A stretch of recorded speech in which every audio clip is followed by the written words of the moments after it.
On to at 10, the Northeast is the latest part of the country battling flash flooding after heavy rainfall. In fact, record-breaking rain resulted in danger in the Northeast and even fatalities in New Jersey, New York, and Philadelphia.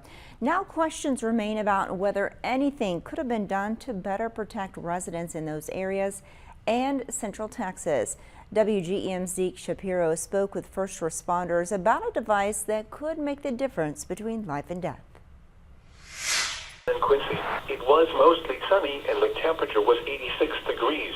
It'll wake you up in the middle of the night. I think that's the most important thing is they're very loud. For emergency first responders, communication is key.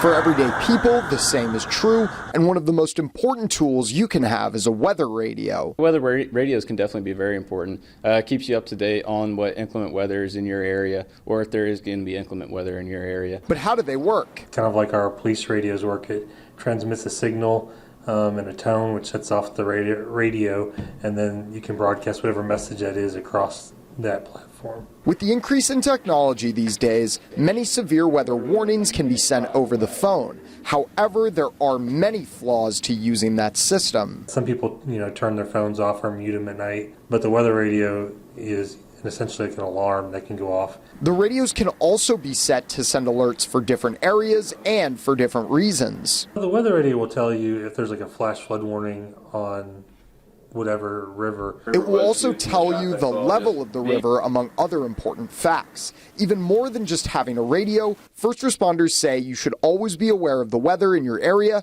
because if the floods in Texas can tell us anything, the weather can change in a hurry. A lot of people just don't take it seriously because they don't think it impacts them, or it's not anything serious until they're trying to drive through deep waters. So as severe weather season continues across the country, why not spend the money to be prepared, because it really could save your life. And that was WGEM's Zeke Shapiro reporting. By the way, Hannibal Emergency Management Director Jacob Naki says the Mississippi River is wide and deep enough to a point where flooding is not a big risk, but said that other bodies of water, such as those smaller creeks, tributaries, and lakes in the tri-states, could flood, so it's very important to stay aware of your surroundings.